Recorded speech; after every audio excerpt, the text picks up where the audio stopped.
Bonsoir et bienvenue dans cette nouvelle édition d'Info Soirée. On démarre avec le sommaire. Décès d'un premier nourrisson positif à la Covid-19 aux petites heures ce matin. Toutefois, la santé attribue sa mort à une pneumonie par aspiration. La famille éplorée souhaite avoir la dépouille pour lui accorder les funérailles dignes. Témoignage dès le début de ce journal. Plus d'une dizaine de bébés ont vu le jour à l'hôpital INT ces derniers jours. 4 nouveau-nés rien que pour la journée d'hier, affirme son directeur. Aucun des bébés testés positifs. La mère transmet les anticorps à travers l'allaitement. Pendant ce temps, 172 nouvelles contaminations au coronavirus enregistrées ce jeudi. Il tente de passer du cannabis dans un centre de quarantaine à Grand-Gobe au nez et à la barbe des policiers. 2 personnes arrêtées parmi un mineur. Le patient sera lui interrogé à sa décharge. Ultimatum du ministère du Commerce aux importateurs des matériaux de construction s'il n'y a pas une baisse de prix d'ici le 1er octobre prochain. Le prix d'une barre de fer et celui du ciment seront contrôlés. Les Mauriciens de plus en plus adeptes de véhicules électriques. Un Electric Mobility Show s'est tenu au Vivea Business Park à Moka ce matin. C'est la consternation chez les proches de la petite Kaira Esther. La famille n'est pas autorisée à organiser les funérailles de la petite décédée aux petites heures du matin à l'hôpital Jitu. 2 certificats de décès émis pour la petite Kaira âgée de 15 mois, l'un attestant qu'elle est décédée de la Covid-19 et l'autre attribuant sa mort à une pneumonie par aspiration. Selon ses parents, les derniers tests effectués sur Kaira étaient négatifs, d'où leur requête d'avoir la dépouille pour organiser les rites funéraires. C'est lundi dernier que Kaira avait été admise à l'hôpital Jitu après des vomissements. Dans un premier temps, sa mère, Samia, avait contracté le virus. L'enfant était négatif. Christopher Swambert. La mère, Samia, est désemparée. Elle affirme avoir perdu son rayon de soleil et réclame qu'une autopsie soit effectuée afin de statuer si son enfant est bien mort de la Covid-19. Moi, d'accord, vous faites l'autopsie. Comme ça, vous connaissez comment mes enfants sont décédés. Comme ça, je tout mon bébé un dernier coup. Vous êtes tout malade. Vous êtes tout malade qui est malade. Son poumon, c'est les reins. Non, il n'a pas fonctionné. Il va laisser m'arrêter. On jouait, galoper, crier. Il dit qu'on t'a crié papa. Elle s'est écoutée, arrivée, mais comment a vomissement, il vient de déclencher. Fabrice, le père de la fillette, déplore que les médecins n'ont pas été précis sur la cause du décès de l'enfant. La cause de cause, tu m'as la Covid-19, tu m'as mal épée. Et tu as fait ce premier test, tu as déjà fait le deuxième test, tu as déjà l'épée. Ah, mais c'est que je suis content, je vais mon enfant parce qu'il finit pour moi même. Je ne vais pas trouver encore, moi c'est que je me suis envie de trouver. Annabelle, une cousine, abonde dans le même sens. La fillette mérite des funérailles dignes, dit-elle. Cela c'est là, les gens cet enfant-là, oui, tu as la Covid-19, mais seulement après, ce Covid-19 il y a des jours de cela il allait, mais Covid-19 là, il tient à lui. Non, c'est la c'est il disait avec des Covid-19, mais l'état une fait ce test PCR, il fait la Covid avec lui. Mais seulement, il finit, mais il n'est pas qu'à dire si pas. Du côté du ministère de la Santé, on affirme que Kaira n'est pas décédée de la Covid-19, même si elle était positive. Pour leurs proches, il ne reste plus que les souvenirs d'une petite fille joviale partie beaucoup trop tôt. Nous attendons la version du ministère de la Santé sur les 2 différents certificats de décès émis pour la petite Kaira. Pendant ce temps, à l'hôpital INT, ce sont les pleurs des bébés qui retiennent l'attention. Actuellement, plus d'une dizaine de nouveau-nés sont admis. Selon le directeur de l'hôpital INT, le docteur Subaraj Sokapadou, rien que pour la journée d'hier, il y a eu 4 naissances enregistrées. Le docteur Sokapadou explique que le protocole pour la prise en charge d'un nourrisson et de sa mère, s'ils sont positifs à la Covid-19, est le même que celui préconisé par l'Organisation mondiale de la santé. Si tout va bien, la mère et son enfant peuvent rester ensemble, ajoute-t-il. En revanche, en cas de complications, la procédure est différente.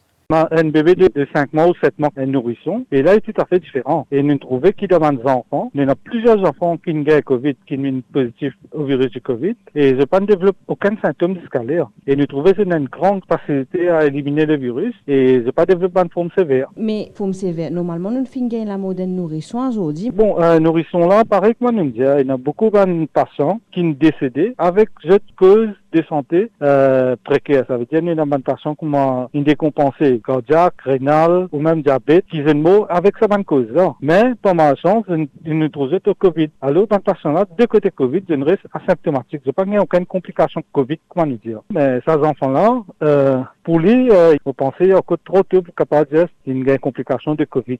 Un nourrisson est doublement à risque de contracter la COVID-19, explique la pédiatre Vinita Pooran. Et une fois qu'on a eu une infection virale, notre système immunitaire devient plus faible, surtout si le bébé n'a pas encore terminé ses différentes sessions de vaccination. Vinita Pooran avance que chez les enfants, la COVID-19 est mineure, mais chez certains, la complication est élevée, provoquant une inflammation des organes.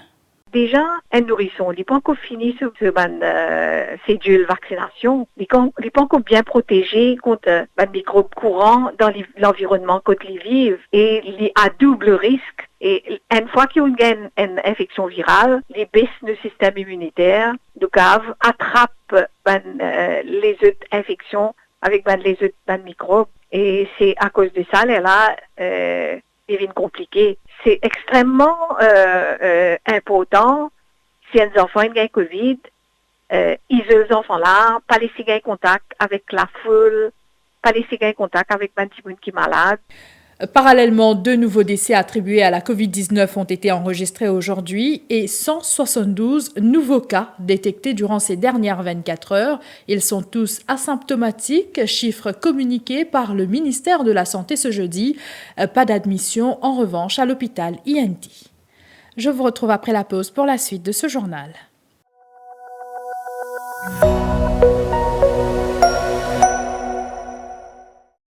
Nous avons des hauts et des bas. Nous transpirons et frissonnons. Nous changeons, nous vieillissons. Nous courons, nous touchons, nous guérissons, nous respirons.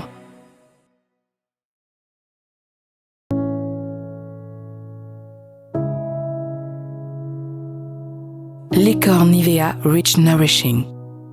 Récompensez votre peau.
Eagle Brand Spices présent plus qui 100 ans dans la cuisine. Beaucoup Mauriciens ont grandi en saban saveur là. Nous avons désenvoyé tes épices pour tout type la cuisine, pour tout ban Mauricien. Vous pourrez trouver nos ban produits à ban petit prix et dans tout ban supermarché et que la boutique Précotou. Eagle Brand The Spice Master.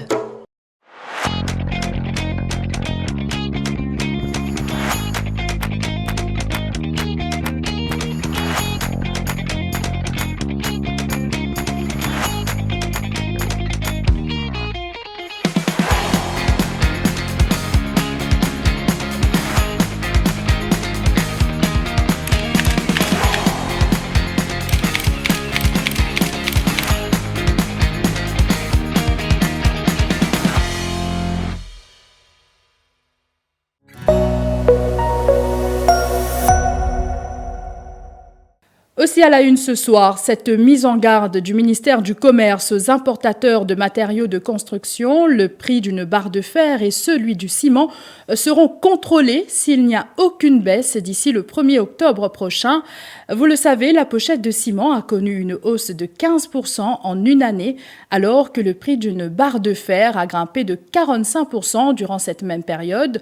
Le ministère de tutelle soupçonne que certains distributeurs tentent de provoquer une pénurie artificielle.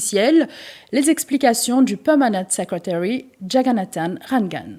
Nous avons un inspecteur dans notre market surveillance, quand je fais la tournée des marchés, je trouvais qu'il valait du jour, il y a un manque de barres de fer dans ban quincaillerie. Nous pensons qu'il y a un bloc barre de fer et que je peux anticiper qu'il peut y avoir une autre augmentation très bientôt. Nous disons à un importateur qu'il n'est pas question pour une autre augmentation. Nous pensons, nous, disons, stabilise le prix. Nous faisons 2 réunions avec un importateur ciment et nous faisons noter qui, depuis l'année dernière, le confinement, jusqu'à maintenant, finit à 4 augmentations de prix du ciment. La dernière augmentation de ciment qui finit là, pour Colosse à partir de juin et pour la Forge à partir de août, qui tourne environ 5 à 6%, nous faisons une demande pour revoir le prix à la baisse à partir du 1er octobre. Si je pars pour revoir nous pouvons l'intention ramène le ciment sous price control, comme il était avant 2009. Chez Colosse Cement Limited, on affirme que les négociations sont toujours en cours avec le ministère et on précise que tous les documents relatifs au coût du fret ont été remis aux autorités. Dans le reste de l'actualité, les spécialistes du All India Institute of Medical Sciences ont commencé à administrer les premiers traitements à Navin Ramgoolam. L'ancien Premier ministre a été pris en charge dès sa descente d'avion ce matin.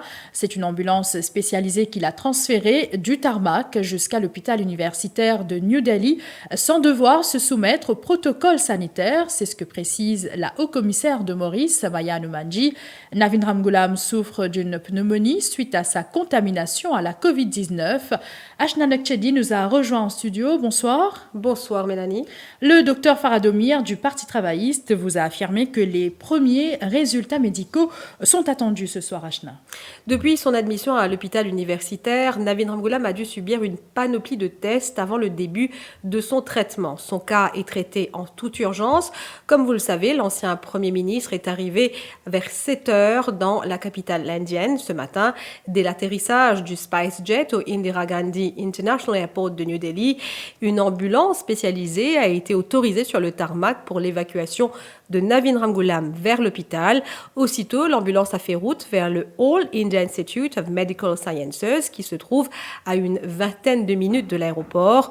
En raison de l'état de santé de l'ancien Premier ministre, il ne s'est pas soumis au protocole sanitaire. L'équipe médicale sur place n'a pas perdu une minute, explique la haut-commissaire de Maurice à New Delhi, Maya Hanumanji. Concernant la circulation également, des barrages routiers ont été enlevés pour permettre au cortège de se rendre rapidement à l'hôpital. Même traitement princier à son arrivée à l'Ames, où des dispositions ont été prises afin que son admission se passe dans les plus brefs délais et à l'abri des regards. Les premiers résultats de santé du leader du Parti travailliste sont attendus, Mélanie, comme vous l'avez dit. Le docteur Faradomir ne peut pas se prononcer pour autant sur la durée de son hospitalisation dans la capitale indienne. Merci pour ces détails, Ashna. 2 suspects arrêtés pour avoir tenté de faire passer du cannabis à un patient en quarantaine dans un hôtel à Grand-Gob hier. Parmi un mineur, ils se sont présentés à l'entrée de ce centre de quarantaine et sur place, ils ont informé une policière qu'ils avaient apporté un colis contenant de la nourriture pour un patient et lors d'une fouille, le poteau rose a été découvert. La policière a retrouvé 2 sachets renfermant du cannabis dans le sac. Ils ont été placés en détention policière tandis que le patient en quarantaine sera interrogé à sa décharge. Environ 500 boîtes de conserve contenant du champignon, maïs et sardines ont été emportées d'un conteneur à Baie-du-Tombeau entre mardi et hier. Le propriétaire gérant d'une boutique de la capitale a porté plainte à la police. L'affaire a été référée à la CID de Port-Louis-Nord pour enquête. La valeur des produits emportés est estimée à près d'1 million de roupies. Une mesure budgétaire 2018-2019 qui sera bientôt concrétisée. Un parc pharmaceutique verra le jour à Rosebel. D'ailleurs, une zone a déjà été identifiée pour ce projet. Un investissement de quelques 300 millions de roupies sera nécessaire. D'ailleurs, hier, le High Level Committee, présidé par le Premier ministre, a passé en revue pas moins de 40 projets totalisant des investissements à hauteur de 110 milliards de roupies qui seront complétés d'ici les prochains 5 ans. Les connexions à Internet de Mauritius Telecom prennent de la vitesse. La compagnie de télécommunications a officiellement lancé cet après-midi de nouveaux abonnements à Internet fixe avec des débits de 500 mégas par seconde à 3800 roupies par mois et de 1 giga par seconde à 6500 roupies.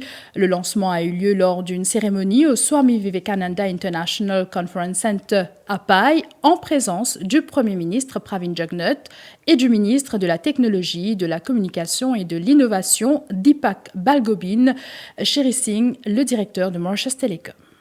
We could be happy by launching these offers as we are confident that we have addressed today's needs. But we are not here today only to address our current needs. We are here today to prepare for the future, to launch a new era of connectivity, to go to a new frontier. In 2014, 1 megabit per second. In 2016, the maximum speed was at 100 megabit per second when we launched fiber. And today, we want to legally break the speed barrier again. Maurice compte de plus en plus de véhicules électriques. Cela va des voitures aux trottinettes en passant par les motocyclettes. On trouve également des bicyclettes à assistance électrique. Tous ces véhicules 100% électriques étaient réunis lors de l'Electric Mobility Show. Cet événement s'est tenu ce matin au Vivea Business Park à Moka. Il s'agit d'une initiative de la Moka Smart City. Olaf Boulet, Business Development Manager de Moka Smart City, nous parle de cette exposition. Donc l'événement, le premier Electric Mobility Show de l'île Maurice, a pour objectif de sensibiliser la clientèle, enfin le public en général, à l'électrique. Donc là, on parle de tous les véhicules, trottinettes, vélos, motos, voitures et même des bus, pour changer, on va dire, les clichés qu'on peut avoir au niveau de l'électrique. Donc ça pourrait être un gadget, quelque chose qui va casser rapidement. Mais non, ce sont des véhicules à part entière, tout autant que les véhicules essence. Donc vous avez une Smart City. Il ne faut pas confondre évidemment ce que nous on peut imposer et ce que le gouvernement et l'État doit ou pourrait imposer. Donc nous travaillons évidemment depuis un certain temps sur la mobilité douce, la mobilité électrique. Nous fournissons déjà des points électriques dans tous les appartements que nous construisons. Surtout au niveau, enfin évidemment des places de parking. Donc on a prévu des points de recharge dans chaque logement, si les résidents ont bien sûr une voiture électrique. Et le but c'est vraiment de promouvoir ce genre de mobilité dans la ville. Voilà, c'est ici que prend fin cette édition. Merci de l'avoir suivi et très bonne soirée à vous.